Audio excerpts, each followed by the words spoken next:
Welcome to this week's Timeout, your no-flop zone. I'm Boti Nagy, your host. With me is Joey Wright, the coach. And we have a great coach's corner coming up. In this show, we're going to review the life and times of Darryl Pearce, the Iceman, NBL legend who died this week.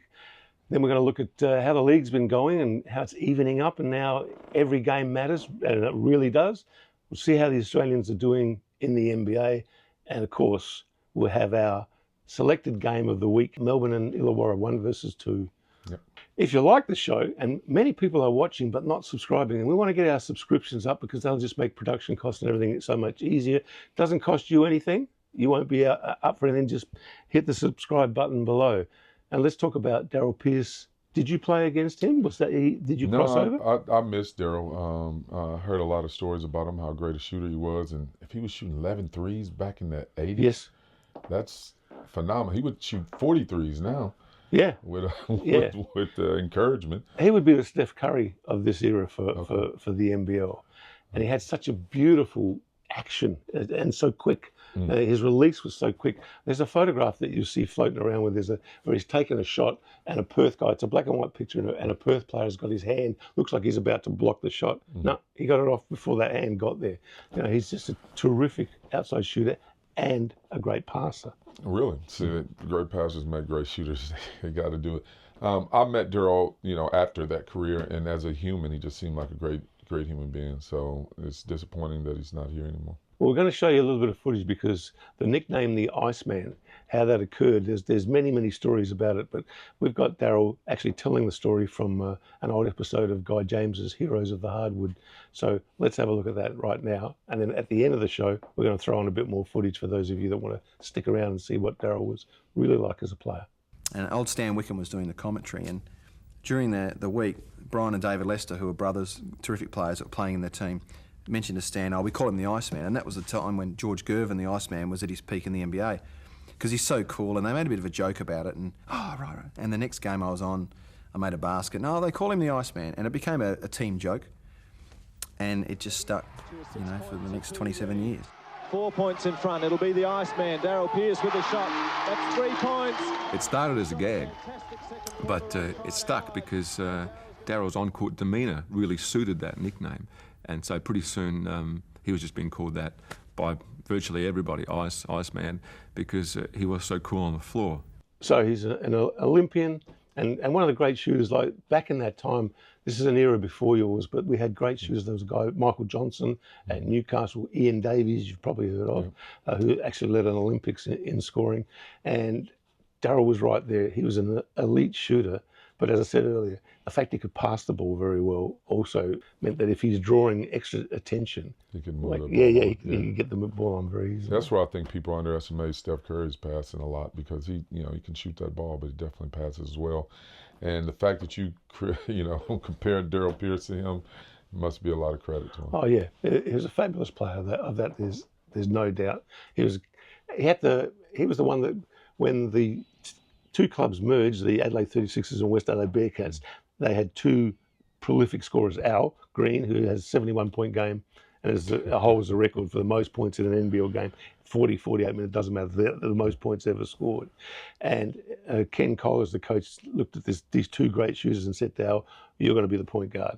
And so they butted heads for a while as teammates, but in the end, they both had their uniforms retired together and had a great friendship at the end. And that's where I met Darryl from, through Al, and thought he was a lovely guy.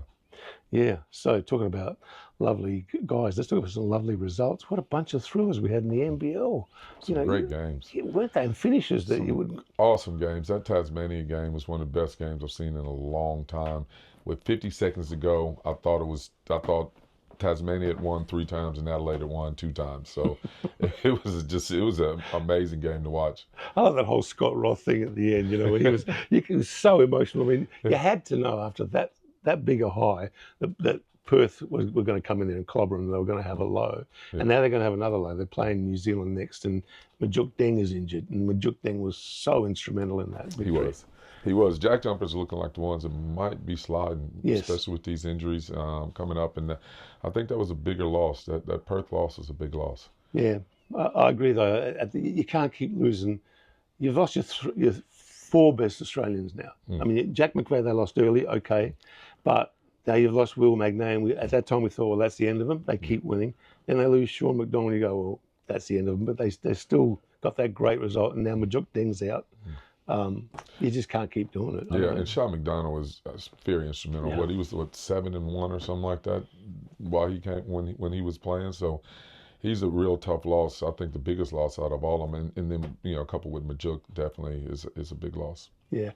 So let's talk about the best finish. Was that the best finish, or was Chris Goulding's amazing shot to win the game in New Zealand? Was that the best, or was Jack White's winning? What a round, eh? That's a good round. It's some great basketball being played, and I think guys are taking shots and making shots that that I just haven't seen consistently across the league. You usually get one player on a hot run or 2 players on a hot run. Seems like every game we got one player that's showing up and showing out. So I'm loving watching. I mean, Kendrick Davis, even his performance the other night was unbelievable. Some of those shots he's hitting, I think he's probably the best shot maker under 6 foot that this league's ever seen. Right. Wow. Okay. Let's go a step further. As a coach, when you're a point down and you've got 4 seconds, whatever it was, left in the New Zealand game, would you have gone for the 3? I mean, I know Chris Goulding is hitting everything, and he hits 10 threes in that game, including the match winner. But wouldn't you have gone for maybe a safety first, back screen lob, dunk, something, just get home? Yeah, usually I like to look at a little quick hitter, straight out of the inbounds, one quick look, and then we'll get into some action after that. And I always go for the highest percentage shot first, and then I go for the second percentage shot. If you have to score twice in that situation, there's no need to go for a 3. I've got hammered over the years for this. All right, we're down 4. I'm not going for a 3. Well, I got to score twice again anyway. All right, I'm gonna go for the highest percentage shot, and then I'll look what happens after that. But a lot of times coaches flip that. But no, in that situation, I think get the sure thing, the highest percentage shot, and then go from there. But that's what I'm saying. The audacity to go for a 3. We only needed a 2. And for Chris Goulding to so comfortably make it with Jonah Bolden, it was just like I jumped out of my chair with that. That was phenomenal. People always say though, and it's a big story. Go for on the road, go for the 3, go for the win. My college coach always did. Yeah, he always went for the win. But that's my point. They're only a point down. Yeah. Go for a 3 was audacious. I thought Dean Vickerman's got bigger balls than a lion. But he's got Chris Goulding. Yeah. He's got Chris Goulding. Interesting, the play before that, when Mooney hits the 3, when they're 2 down, and they're coming down the floor, and Dellavedova's guarding him. I'm thinking, all right, everybody in the building knows this guy's going to take the 3. Yeah. And Delly lunges at the ball. This is supposed to be our great defender. He puts it behind his back. He's clear. He makes a beautiful, comfortable 3. Much easier 3. Circumstances were difficult, but much easier 3 physically than the one Chris hit. And I'm thinking, Delly. Didn't you learn from Jack? if you know anything, Jack McVeigh gets in that rhythm dribble, crowding, don't back up. Yeah. So you should have learned from that one, but you'll learn. Okay, and the other one was the Sydney one where Melbourne again came up with a winning basket. That was a very good play. That was a very good play. Inbounds to Delhi, nice back screen. Yep. But really, Xavier Cooks got lost on that. He got caught on the screen, but he did get lost. And whether they were switching automatically or whatever, Jack White was wide open. He was wide open, but I think so much concentration on Goulding coming off that, which was the misdirection. Yeah. So Goulding's, I like what Chris did. He kind of inched up towards the screen to really make it think he was coming off, and then set the back screen. Easy play. So it was great design by Dean. And the last one I'll talk about is Majuk Deng one at the end of overtime, not the end of regulation, because that was 2 huge plays and loved them. But at the end of overtime, they ran that inbounds play, and Montrezl Harrell is guarding him, and the camera's on him before the ball's in, but they're having a chat. They're talking about something.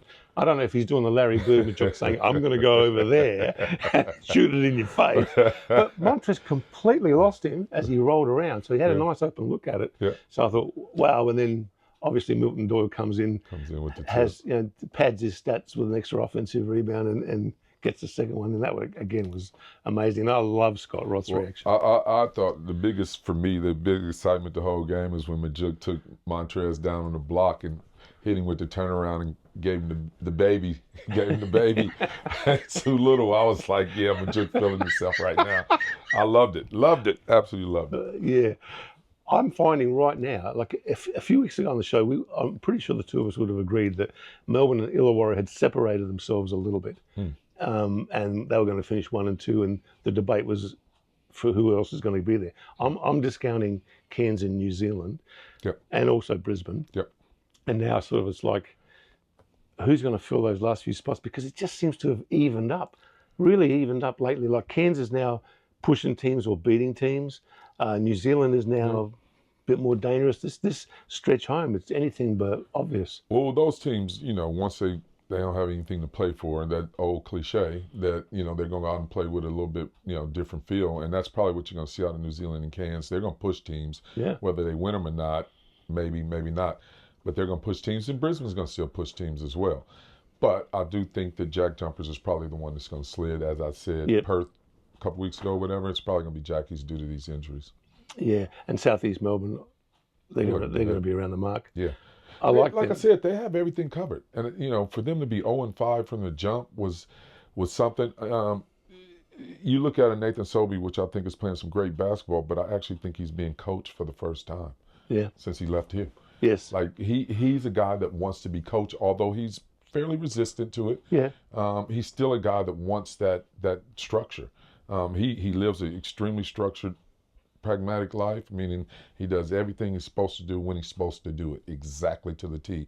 So he wants someone to push him through that. I think his personality says no, but his body wants that, and he's playing magnificent basketball. He is, provided they get some distance and some separation, and I think his passing, his use of teammates, his shot selection is way better. But when it comes down to that tight finish, I'm still not convinced he's going to make the right decision. At times, he goes back into hero ball that you taught him. Yeah, because he's a hero. You don't teach a hero to be a zero. He's a hero, so I'm going to teach him to play hero ball. Okay. No, I do. That's obviously it's some to any great player. It's some risk versus reward. Sure. And the risk versus reward for him sometimes can be a little bit high.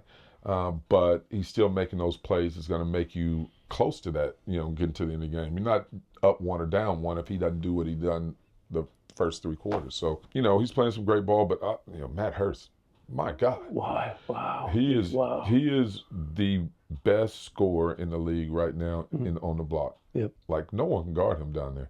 And he can stretch you out, take you out a little bit. He got a little mid-range. I just love everything about him. He's playing some great basketball. Yes, have to agree. Also got a certain self-belief and confidence, which you like to see. He's got some swag about himself, big time. Swag, that's the word. His dad being a coach for 15 years probably has a lot to do with it, reinforcing those ideas behind it.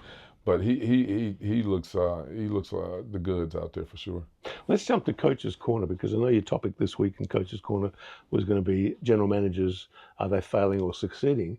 And I think a great topical way to start that conversation is with Lamont Turner. How about that for a fail?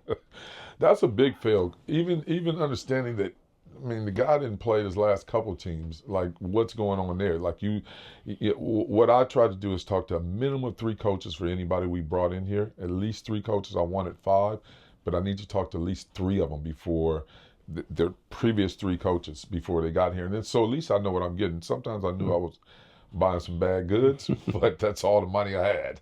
So, but at least if you know what the evil is, then once it gets here, you can jump right on it and deal with it. But if they didn't know this guy, with cameras that we have today, just, hey, videotape him in the gym tonight at 5 o'clock. I want to see what he got. And he's too fat. He can't come over here. Keep him. He's not in the gym. He's at Burger King. What about now? Do you still get contact from American coaches asking about players here? Oh, definitely. I get contact about players here, my general opinion of players here. I also get, obviously contact about my past players as well. It hadn't been that long ago. So just a lot of personality checks. A lot of that goes on, a lot more than what players think. Right. And if you do something in one area, this spreads. Coaches talk immediately, hey, don't sign this guy. You're going to have this to deal with, or whatever it may be. But, we definitely talk about it. Well, topic is general managers succeeding or failing. Obviously, you sound like you're auditioning as a general manager. Anybody, I would love a GM job. So what are your successes and fails? Where do you want to take that? I think our GMs nowadays are making a lot of decisions for the coaches, and our coaches are bearing the brunt of those decisions. Now, I'm saying it's cool. If it's a collaboration between the coach and the GM on putting together a team, when we fail, you fail too. Yeah. You need to step up and go with me. I thought it was a really good GM experience down in San Antonio where RC and Pop said that when we go, we're going together. Yeah.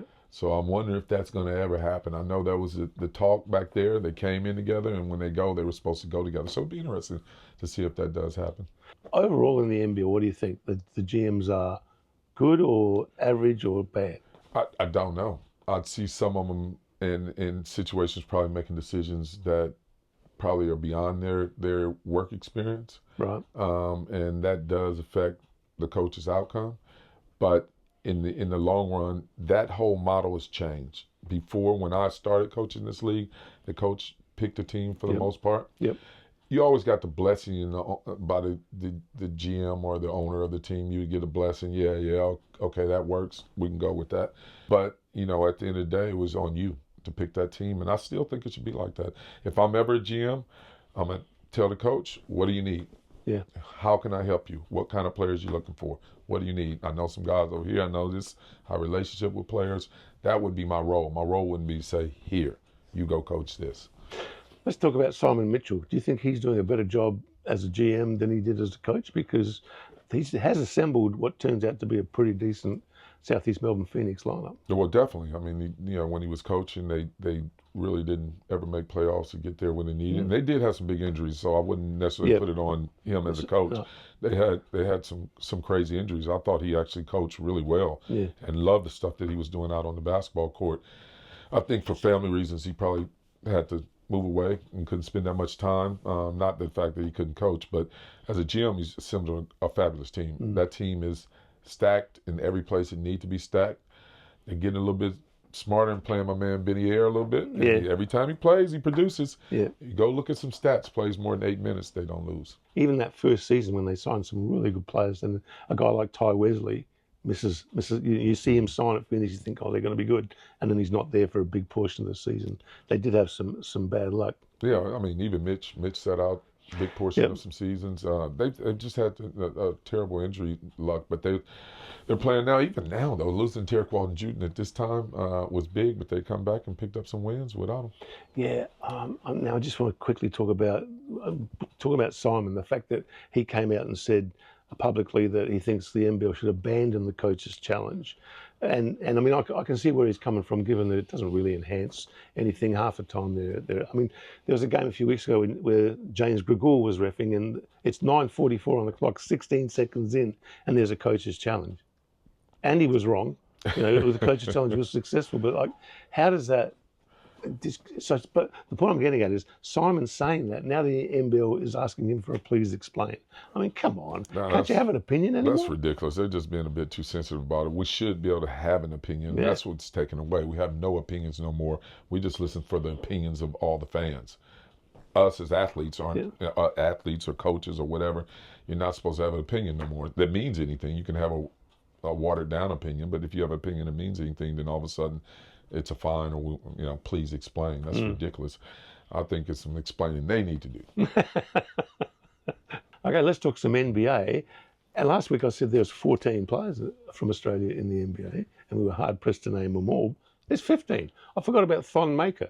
He's on a 2-way contract at the moment himself, and doing okay in the G League. I bet you we find Thon in our league before it's all done. Yeah. I bet you'll see him in Australian League before it's all done. And I wonder how well he'd produce here, because guys that size typically got to have a standard inside game or can do some stuff on the outside. And he's a little bit of inside and a little bit of outside, with not a whole bunch of either one. So it'll be interesting to see how he does here. But I think he'll end up in this league before it's over. He'll do very well if everybody was kung fu fighting. And we were talking last week about Alex Dukas, who we didn't know, the 6'7" guard forward from Geraldton in Western Australia. He's had his first basket in the NBA. He's gone on and for OKC and hit a three-pointer, got himself an assist, got himself a steal in 8 minutes. So he's on the board. And for those that don't know, those 3 points mean a lot. Those 3 points mean a lot. Just to get 3 points in an NBA game is pretty phenomenal. And hats off to you, young fella. Great job. A couple of our veterans have had DNPs this week. Jock Landau at Houston, Joe Ingles at Minnesota. They're not having DNPs at the bank, though. So No. They'll be all Patty right. Mills played his 1000th game. They love him in the locker room. Apparently, he's very good value in terms of keeping people grounded. But he stayed grounded in their last game. But Ben Simmons, 14 points, 6 rebounds, 9 assists for Brooklyn in his last game. That's phenomenal for him. Phenomenal. Set the bar low enough, we'll all be happy. Johnny Furphy's out there, ran around for 3 minutes for Indiana in their win over Cleveland. Josh Giddey, 12 points, 11 rebounds, 7 assists. I like the way Josh is playing this year. He seems the Josh of old. He's back. That getting out of OKC and probably just new look has probably been good for him. Yeah.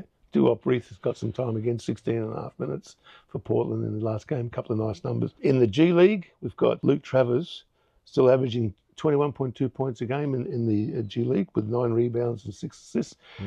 Jack McVeigh, he's picked up his numbers.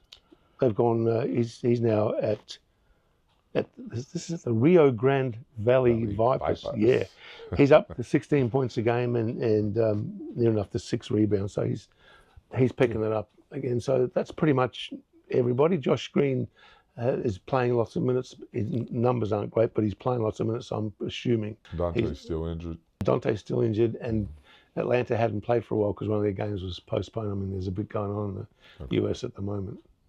Yeah, that isn't all that terrific. Yeah. Okay, let's get to our game of the week in a moment, but we're seeing some interesting things happening at Adelaide, and apparently after the victory over Illawarra, which may or may have been lucky in the finish, they certainly dominated the game for the greater portion of it. They dominated the game for the last portion of it, but just let me talk that last play with Kendrick Davis pushing Tyler Harvey in the back. If your incompetence as a ref is perceived as cheating, if it's perceived as cheating, you should quit. Like that, I don't think they cheated. So I'm not saying I think they cheated. But if your incompetence is that bad that a guy can do a 2-hand push on the last play of the game, all eyes, we got 10,000 people looking at that play, and you 3 miss it, if your incompetence is perceived as cheating, quit. You're that bad. That's terrible. It's people that lies. Yeah. Tyler Harvey should have got unsportsmanlike foul. Yeah. Should have got unsportsmanlike foul. A couple of shots. 2 shots. Possession. Got the possession back. Chance to win the game. Yeah. Yeah, Yeah. So Illawarra limp out of here with the game they probably should have won. Adelaide going into the change rooms, and allegedly what I've heard is that there was quite an altercation. Started with the coach having a bit of a crack at Isaac Humphries for some comments he made Now, recently. did Isaac walk off the court before they brought the huddle in as well? I thought I seen him walk directly. Maybe I missed that, but I thought I seen him walk directly out before the huddle. Well, again, you see, for a team that's supposed to be now on the same page, they might all be on the same page, but I think they're all in different books. They're just a really talented team. They're a talented team, but they're volatile because there was an incident in the change room involving the coach and another player. You can't keep having that where it's clear that the player disrespects the coach. What was said? Oh, no, I wasn't there. I'm getting this third hand, but from a very reliable source from someone who was in the change room. So, yeah, if you're on the same page, then everyone needs to be on the same page. You can't have different pages that every single person are on. So it's got to come together. I mean, their ability to make shots is phenomenal. Their defense is not probably where it needs to be, but hey, they keep picking up wins, and I still think they're probably the toughest team to play right now. I can't see them winning the championship or even going close because I think ultimately they will implode. Yeah, but if that's already happened once and they survived twice, three times, four, 4 times or later. oh my goodness. All right. I need to take a break now from that before we talk about our game of the week. We're back and we're talking about the game of the week this week, and it should be Melbourne and Illawarra, I would think. Yeah, 1 versus 2 at John Cain Arena. No, I think it's in Wollongong. Is it in Wollongong? Yeah. Ooh. Does that change your mind straight away? Does that change my mind a little bit? I'm going to still fall with Melbourne. Only because I think it's going to be a really, really close game. And when it's a really, really close game, I just lean towards what's best for the league. So I'm going to pick Melbourne. You're not saying you think that's best for the league, surely. You're saying what the league thinks is best for it. I'm thinking what the league thinks. I'm thinking what the league thinks. I just think it'll probably be better for them to open up preseason in John Cain. I mean, the first game of playoffs in John Cain Arena. But hey, who knows? I mean, Melbourne have won a couple of close shaves, which is a good thing, and Illawarra's been okay until Adelaide. I don't think either of them are playing at their best basketball right now. They're not, and that's probably the best place to be. You don't want to be playing your best basketball right now. You want to try to tighten it up. You still want to win those games, but you want to have some, as a coach, you want to have some lessons going into, hey, these are some areas that have been touchy for us the last couple weeks. We need to fix these up going into playoffs, and that the team takes that serious. I do think right now they're playing about the same type of basketball. The difference is I think Illawarra wins with a group of guys. And right now, Melbourne wins when Goulding goes off. His ability to go off isn't as much as it used to be in 1 in every 3 games. Now it might be 1 in every 4 or 5 games where he just has a blinder and they win those. But you can't count on that, and especially not in a playoff situation. So they're going to have to get some of those. Jack White, he's got to pick it up. What about Ian Clark? Surely he's hurt. He's just not himself. Ian Clark is just not himself. He's been one of the better guards in this league the last couple of years, and he's just not himself. He doesn't look like himself out there, and if he has to pick it up as well. But I think between him and Jack White, they got to do better. Yeah, I'm going to go back to it again. The audacity of Dean Vickerman to call for a 3-point basket at the end of that game against New Zealand when you only needed a 2. That's so ballsy. I mean, as a coach, I always went for the win, but I still would have gone for the 2-pointer in that scenario. I would have used Goulding as I don't have them kind of balls, so I would have went for the 2-pointer as well. But he does have Chris Goulding. Yeah, he does. He might have went for the 2-pointer. Yeah. And Chris just grabbed and shot a 3. that could have happened. That could happen. That's happened with me with Chris. Trust me. So it could have been a 2-point design, and Chris just said, "I got it. I got you. I'll take care of it." Oh, that's it for us this week. Now, again, if you like the show, subscribe because the subscriptions really do help us. And we'll see you next week.